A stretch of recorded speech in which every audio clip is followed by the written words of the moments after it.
نماز عید کی ہم بات کرتے ہیں تو نماز کی شریعت کیا ہے، اس کے بارے میں کچھ بتائیں، عید کی جو نماز ہوتی ہے۔ جی، جہاں سے ہم نے بات آج شروع کی تھی اس میں آغاز ہی چونکہ عید الفطر پہ بھی گفتگو ہوئی، اب آپ نے چونکہ براہ راست عید کی شریعت یا عید کی نماز کی شریعت پر سوال کیا ہے تو اس کو بھی سمجھ لینا چاہیے کہ عید کی جو نماز ہے یہ بھی رسول اللہ صلی اللہ علیہ وسلم نے دین ابراہیمی پر ایک اضافے کے طور پر جس طرح عید الفطر مقرر کی، اسی دن کے لیے صدقہ فطر صبح میں مشروع فرمایا، اور اسی صدقہ فطر کے بعد نماز عید بھی مشروع فرمائی۔ اس کا جو وقت ہے شریعت میں اور رسول اللہ کی جاری کردہ سنت میں وہ کیا ہے، طلوع آفتاب کے بعد سے اس کا وقت شروع ہو جاتا ہے اور زوال آفتاب یعنی ظہر کے سے پہلے تک اس کا وقت رہتا ہے۔ اچھا، تو یہ اس کا وقت ہے، اور یہ اس دن کے لیے ایک اضافی نماز ہے، یعنی 5 نمازوں کے علاوہ یہ ایک نئی نماز ہے جو اس دن کے لیے بھی اور اسی طرح عید الاضحیٰ کے لیے بھی مشروع کی گئی ہے۔ ٹھیک، تو شریعت میں پہلی چیز اس کا وقت ہے، تو وقت میں نے واضح کر دیا، اور یہ بات کہ یہ ایک اضافی نماز۔ ٹھیک، اس کے بعد اس کی شریعت میں یہ ہے کہ 2 رکعتیں ہم ادا کرتے ہیں، جیسے مثال کے طور پر جمعے کی 2 رکعتیں ہیں، قرات اس میں بلند ہوتی ہے جیسے جمعے کی نماز میں بلند قرات ہوتی ہے۔ اس میں ایک اضافی چیز ہے تکبیرات، جو زائد تکبیرات ہیں۔ ایک تو وہ تکبیرات ہیں جو نماز میں ہم ویسے ہی ادا کرتے ہیں،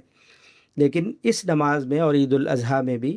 قیام کی حالت میں کچھ زائد تکبیرات سنت کے طور پر جاری کی گئی ہیں کہ کچھ اضافی تکبیرات بھی کہی جائیں گی۔ ٹھیک ہے، یہ ہو گئی بات۔ اس کے بعد یہاں یہ سوال پیدا ہو سکتا ہے کہ اضافی تکبیرات جو ہے وہ کتنی ہوں، تو اضافی تکبیرات کی کوئی تعداد حضور نے متعین اور مقرر نہیں فرمائی، اس پر کوئی اجماع بھی نہیں ہے، بلکہ اس میں کچھ نہ کچھ ہمیں اختلاف اہل علم کا ملتا ہے، وہ ہم آگے ڈسکس کر لیں گے۔ اس کے بعد یہ جو نماز پہلے ادا کی جاتی ہے اور اس کے بعد خطبہ ہوتا ہے، جبکہ جمعے میں ہم کیا دیکھتے ہیں کہ وہاں خطبہ پہلے ہوتا ہے، نماز بعد میں، جبکہ اس میں ترتیب وہ نہیں ہے، بلکہ اس سے مختلف ترتیب ہے کہ پہلے ہم نماز ادا کرتے ہیں، اس وقت میں 2 رکعت جہری قرات کے ساتھ اضافی تکبیرات قیام میں ادا کر کے ہم اس کو ادا کرتے ہیں۔ اس کے بعد پھر امام خطبہ دیتا ہے، اور خطبے کا قاعدہ اور شریعت وہی ہے جو جمعے کی ہے، یعنی 2 خطبے دیے جائیں گے، امام اور خطیب کھڑے ہو کر دے گا پہلے خطبے کے اختتام، اور دوسرے کو شروع کرنے سے پہلے کچھ دیر کے لیے وہ بیٹھے گا۔ یہ ساری اس کی شریعت ہے، خطبے پر یہ معاملہ ختم ہوتا ہے۔ اب اس کے لیے ایک اہم بات یہ بھی جاننا چاہیے اس نماز کے حوالے سے کہ یہ جو نماز ہے یہ مسلمانوں کے ارباب حل و عقد اس کی اقامت کریں گے، یہ ان کی ذمہ داری ہے، وہ اس میں خطبہ دیں گے یا ان کے نمائندے موجود ہوں گے خطبہ دینے کے لیے، اور اس کی اقامت جب وہ کریں گے تو اس کا مطلب کیا ہوا کہ جہاں وہ اس کی جماعت مقرر کریں گے کہ ان جگہوں پر اس کی جماعت ہوگی، انہی جگہوں پر یہ ادا کی جائے گی۔ اور یہ صرف مردوں کے لیے نہیں ہے، رسول اللہ صلی اللہ علیہ وسلم نے عورتوں کو بھی باقاعدہ پورے اہتمام کے ساتھ عید کی نماز میں آنے کی تاکید فرمائی ہے، بلکہ یہاں تک فرمایا کہ اگر وہ اپنے ایام سے بھی گزر رہی ہیں تب بھی وہ عید میں حاضر ہوں، مصلی سے ذرا الگ رہیں، نماز نہ پڑھیں، خطبے میں شامل ہوں، تذکیر و نصیحت سنیں امام کی، خطیب کی، اور دعا میں بھی شامل ہو جائیں۔ تو یہ ایک پوری شریعت ہے، پورا قاعدہ ہے جو عید کی نماز کا ہے، اور یہی پوری شریعت عید الاضحیٰ میں بھی ہو بہو یہی ہے، اس میں اور اس میں کوئی فرق نہیں ہے۔ تو نماز کی شریعت کے حوالے سے جو سوال تھا اس پر یہی تفصیلات میں سمجھتا ہوں کافی ہے۔ لیکن صاحب اس پہ 1-2 سوالات میرے رہتے ہیں نا۔ ایک تو یہ بتائیے نا کہ شریعت اور اس تھوڑی سی تفصیل بتائی،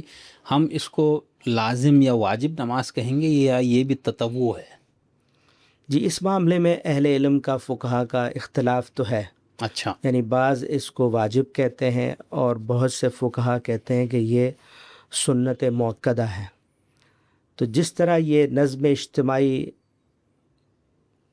کے تحت رکھی گئی ہے اور مشروع کی گئی ہے یہ نماز، اس لحاظ سے اگر دیکھیں تو ارباب حل و عقد یہ اس نماز کا، اس کی جماعت کا، اس کی اقامت کا اہتمام کریں گے، اور رعایا کو طلب کریں گے کہ اس موقع پر تذکیر و نصیحت یعنی خطبہ سننے کے لیے وہ سب آئیں، اور حضور نے فرمایا کہ عورتیں بھی آئیں، تو اس سے یہ بات واضح ہوتی ہے کہ جو رائے اس کے لازم ہونے کی ہے وہ زیادہ قوی ہے، بجائے اس کے کہ اس کے بارے میں یہ کہا جائے کہ یہ ایک سنت نماز ہے یا سنت موقدہ نماز ہے۔ لیکن اس کے باوجود اگر کسی شخص کو اپنی تحقیق سے یہ اطمینان ہوتا ہے کہ یہ سنت موقدہ ہے، بلکہ ایک تیسری رائے فرض کفایہ کی بھی ہے فقہا کی، کہ وہ یہ کہتے ہیں کہ یہ فرض کفایہ ہے، کچھ لوگوں نے ایک معاشرے میں، ایک شہر میں، ایک علاقے میں اپنی ایسی جامع مسجد میں جہاں عید کی نماز کی اقامت کی گئی، اگر انہوں نے ادا کر لیے تو باقی علاقے کے لوگوں کی طرف سے یہ ادا ہو جائے گی۔ جو لوگ سنت موقدہ قرار دیتے ہیں یا لازم قرار نہیں دیتے، ان کی ایک دلیل یہ بھی ہے کہ اس کی شریعت میں ایک پہلو اور ایک نقطہ یہ ہے کہ اس کے لیے اذان اور اقامت مشروع نہیں کی گئی ہے، یعنی جو ابھی ہم نے شریعت پر گفتگو کی اس سے پچھلے سوال میں، اس میں یہ ایک پہلو رہ گیا تھا کہ اس کی شریعت میں یہ بھی ہے کہ اس کے لیے اس نماز کے لیے نہ اذان دی جائے گی اور نہ اقامت کہی جائے گی۔ تو اس سے وہ یہ دلیل لاتے ہیں کہ جب اذان نہیں ہے، دعوت نہیں دی گئی، اور اسی طرح اقامت کے ذریعے سے بھی لوگوں کو نہیں بلایا گیا، تو اس سے بھی ہمیں یہ جو ہے استدلال ملتا ہے کہ گویا کہ اس میں جو ہے لازم ہونے کا پہلو نہیں ہے۔ تو ہر ایک کے آپ دیکھیں رائے کے لیے کچھ نہ کچھ دلیل اس میں ملے گی۔ اگر کسی شخص کا اس پہ اطمینان ہے کہ فرض کفایہ یا سنت موقدہ، تو وہ اس کو اختیار کر سکتا ہے۔ میرا رجحان اب تک کی تحقیق میں یہ ہے کہ یہ بالکل اس طرح ڈیزائریبل یا مندوب نہیں، بلکہ اس سے اوپر کے درجے کی یعنی ضروری نماز ہے۔ یہ تو آپ اس کو دو ٹوک کریں نا کہ ہم فقہی کیا کہتا ہے اصطلاح میں واجب فرض کوئی اس طرح کا، اصل میں یہ سنت کے ذریعے سے مشروع کی گئی ہے نا، تو اس وجہ سے بعض ایسے پہلو جو نبی صلی اللہ علیہ وسلم کی طرف سے بالکل تعیین کے ساتھ اور صراحت کے ساتھ اگر نہیں آ جاتے، تو پھر ہم بھی اتنی صراحت کے ساتھ پورے وثوق کے ساتھ یہ بات اور یہ حکم لگائیں کہ یہ بالکل فرض ہے۔ جیسے مثال کے طور پر ابھی ہم نے جمعے کی بھی ساتھ ساتھ مثال دی ہے اس میں بعض جگہوں پر، تو اب جمعے کے حوالے سے جب بات آتی ہے تو اس کے جو فرضیت کے دلائل ہیں، وہ جتنی اس کے اندر قطعیت ہے اور جو صراحت ہے، تو ہم بآسانی کہہ سکتے ہیں۔ اس کے معاملے میں چونکہ قرآن تو پیچھے نہیں کھڑا، یہ سنت ہی سے سرتاسر سنت ہی سے یہ ثابت ہے اور مشروع ہے، تو اس وجہ سے جن چیزوں کے بارے میں پوری قطعیت سے رسول اللہ سے ہمیں نہیں مل رہا، تو اس میں ہم اس طرح نہیں حکم لگا سکتے۔ مثال کے طور پر ابھی آپ نے صدقہ فطر کے حوالے سے سوال پوچھا تھا حکم ہی کا، تو آپ دیکھیں میں نے اس میں صراحت سے یہ بات کی کہ اس کو باقاعدہ لازم کیا گیا ہے اس میں، بلکہ جو بعض اخبار احاد بھی آئی ہیں تو ویسے وہ سنت اور اجماع سے ثابت ہے، لیکن اخبار احاد ہمیں کیا بتاتی ہے، یعنی ان دونوں چیزوں کے بارے میں اخبار احاد یعنی تاریخی شواہد ہیں اخبار احاد کے۔ تو صدقہ فطر میں نبی صلی اللہ علیہ وسلم سے کیا مروی ہے کہ فرض رسول اللہ صلی اللہ علیہ وسلم زکوٰۃ الفطر صاعا من تمر او صاعا من شعیر، پھر اس میں یہ بات آ گئی کہ باقی تفصیلات ہیں کہ یہ جو ہے کن کن لوگوں پر واجب ہے۔ تو آپ دیکھیں وہاں جو تاریخی روایات سے بھی جو کچھ ہمیں ملتا ہے اور اجماع امت میں بھی جو کچھ ہمیں ملتا ہے، وہ صرف اس کے لازم ہونے کا ہے، اس کے لازم ہونے کا ہے، نہ کہ اس کے پسندیدہ یا مندوب ہونے کا۔ یہاں اس طرح کا کوئی صریح حکم تو نہیں معلوم ہوتا، لیکن اس نماز کو پوری کو اگر ہم دیکھیں اور اس کا جو ہے ارباب حل وقت کی ذمہ داری کہ وہ اس جماعت کو قائم کریں اور مساجد کو متعین کریں اور خود جا کر خطبہ دیں، یا پھر اپنی طرف سے اپنے نمائندے بھیجیں اور مسلمانوں کو یہ حکم کہ وہ آئیں،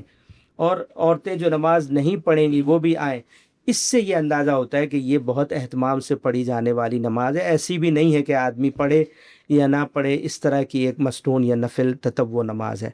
تو یہ سارے دلائل کے پہلو ہیں، اس وجہ سے اس سب کو پیش نظر رکھنا چاہیے۔ اچھا، میں ایک پھر ضمنی سوال پوچھنے کی جرات کروں گا، آپ لوگ فرض، واجب، مستحب، مباح کی تقسیم کو مانتے ہیں؟ نہیں، اس طرح تو ہم تقسیم نہیں کرتے، اسی لیے میں عرض کرتا ہوں کہ یا تو لازمی ہے، عمل لازمی عبادت ہے، اور یا پھر تطوع عبادت ہے۔ تو ہم یہ دو ہی کیٹیگری جو کرنے کے یعنی کام ہمارے ہے. یہاں جتنے فقہی مکاتب ہیں سب کے ہاں یہ چیز موجود ہے نا. یعنی چلو فرض اور واجب میں امام ابو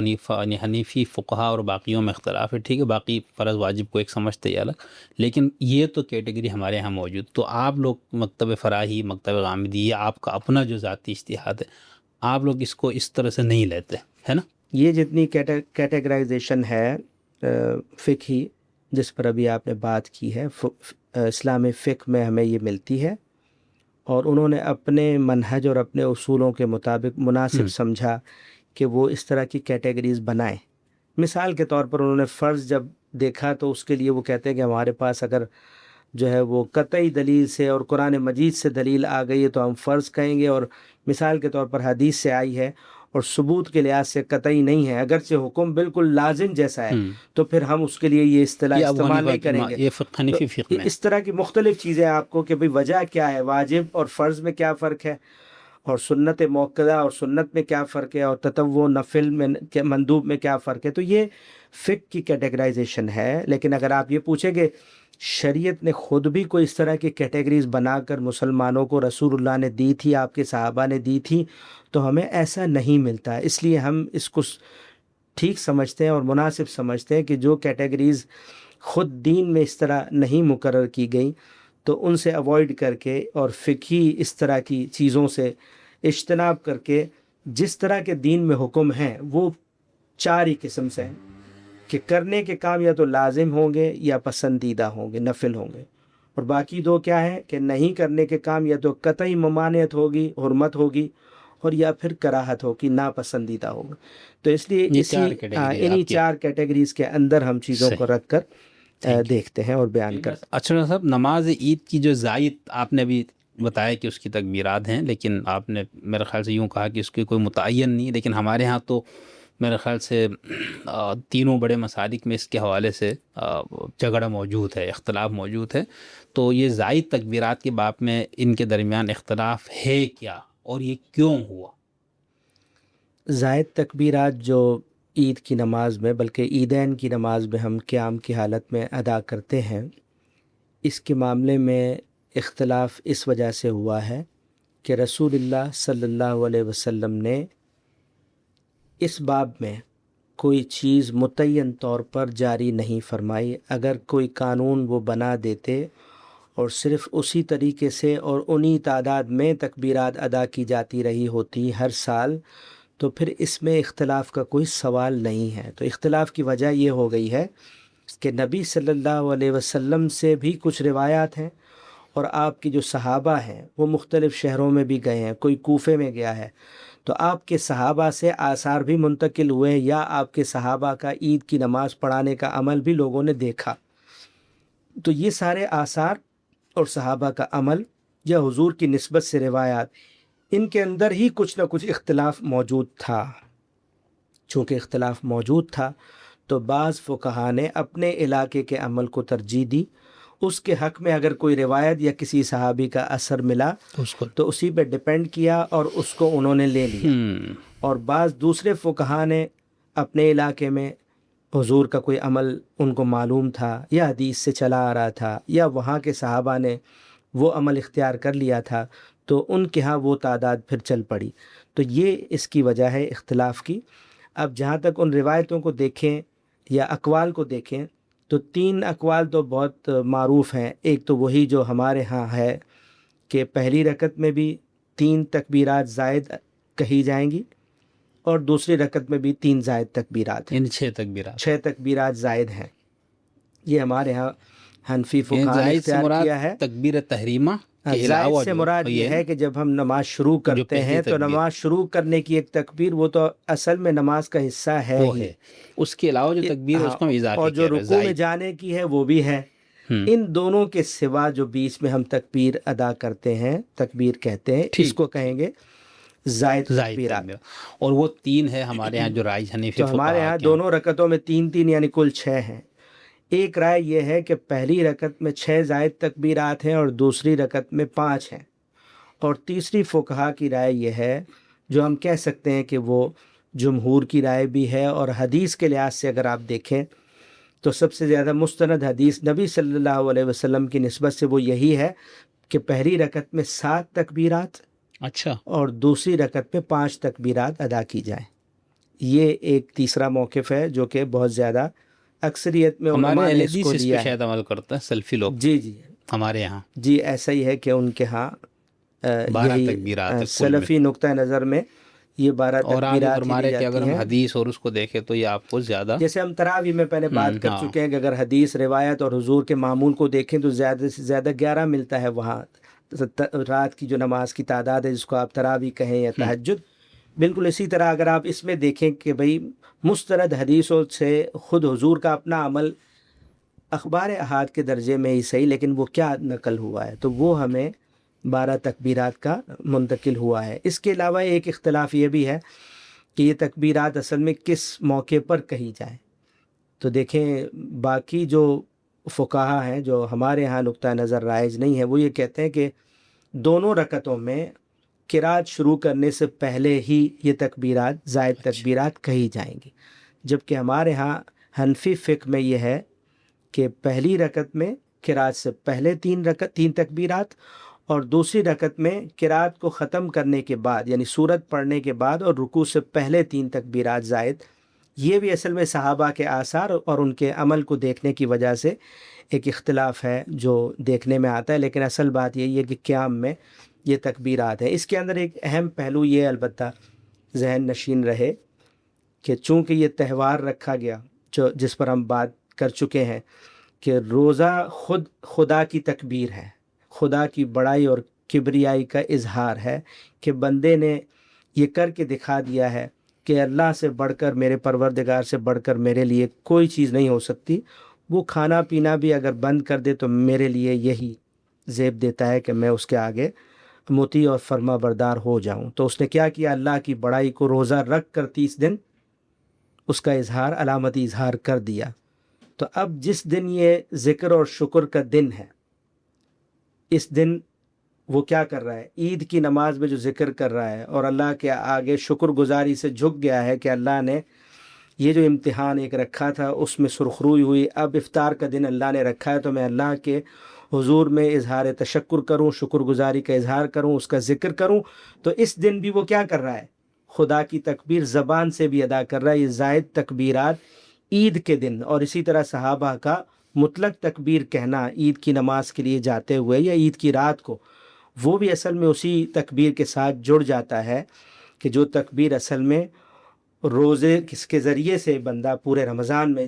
اللہ کے لیے کر چکا ہے۔ صحیح۔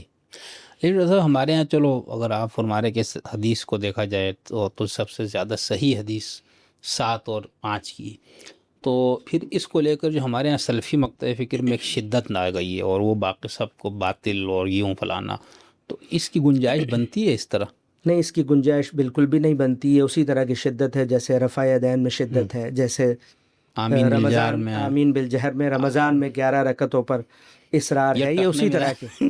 یہ اسی طرح کی شدت ہے۔ اس لیے اس کی کوئی گنجائش نہیں بنتی۔ جب ایک چیز کو نبی صلی اللہ علیہ وسلم نے تمام مسلمانوں کے لیے متعین کر کے اس عدد میں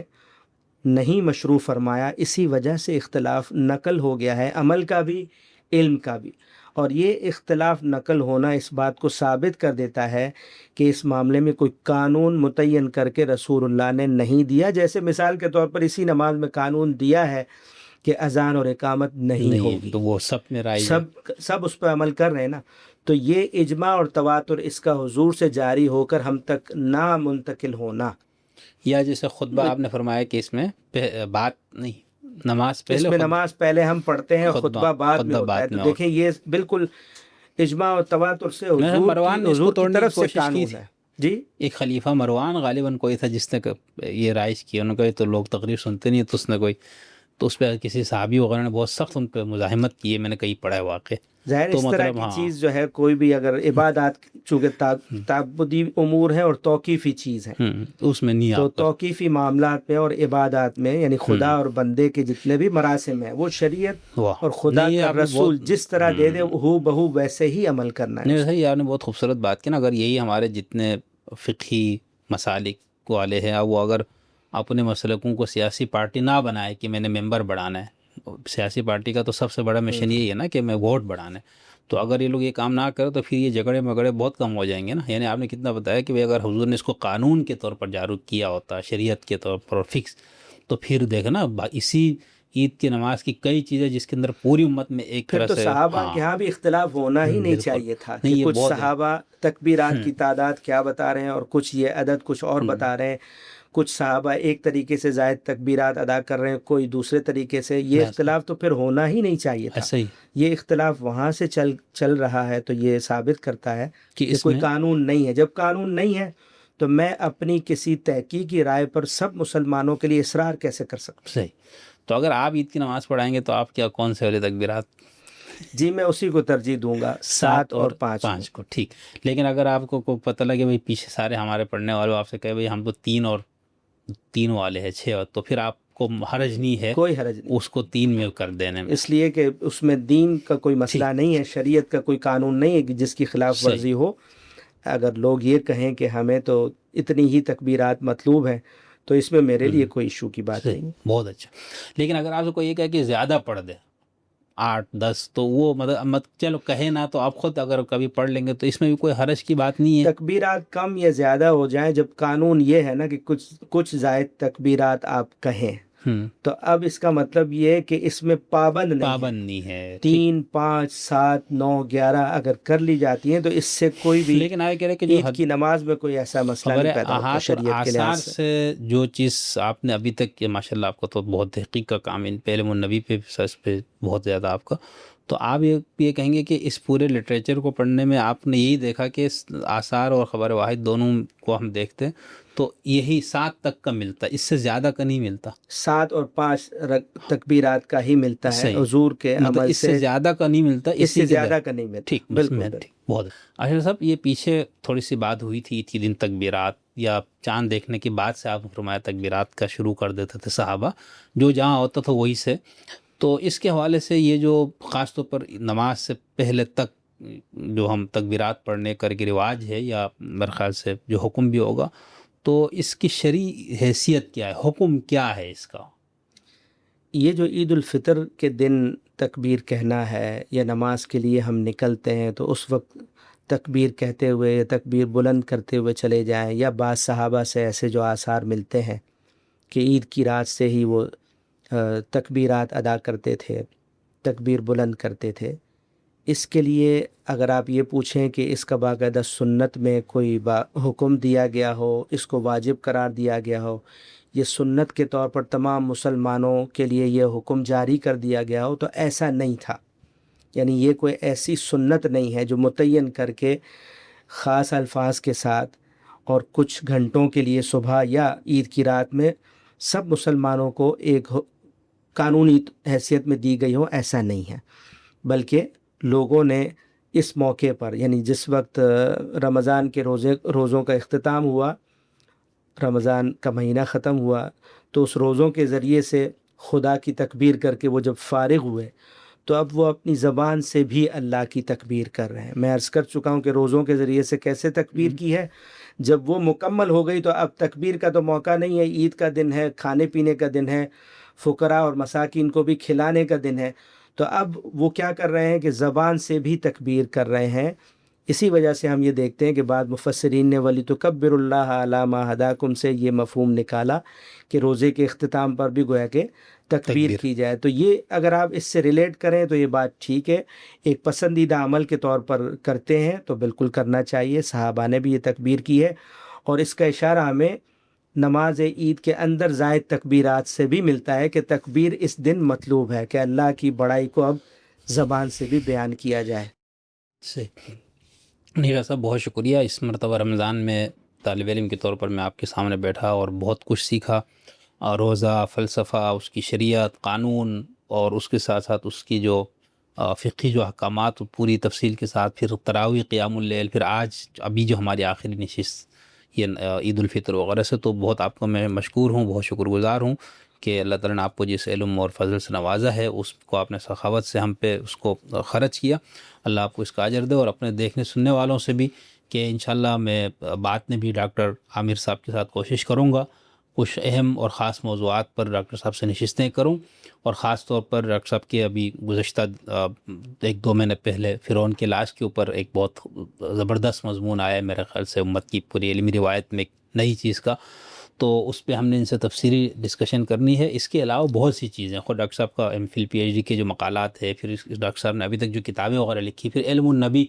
جس پہ ڈاکٹر صاحب اور حسن الیاس صاحب کا مشترکہ پروجیکٹ اور غامدی صاحب کا اصل میں کام، تو یہ اس کے اندر معاون محقق کے طور پر کام ہے۔ تو اس طرح بہت کچھ ہے جس کے لیے انشاءاللہ میں نے ڈاکٹر صاحب کے در پر حاضر ہونا ہے علم لینے کے لیے۔ تو آپ دوستوں سے بھی انشاءاللہ امید ہے کہ آپ ہمارے ساتھ رہیں گے۔ تھینک یو جی، بہت شکریہ، السلام علیکم۔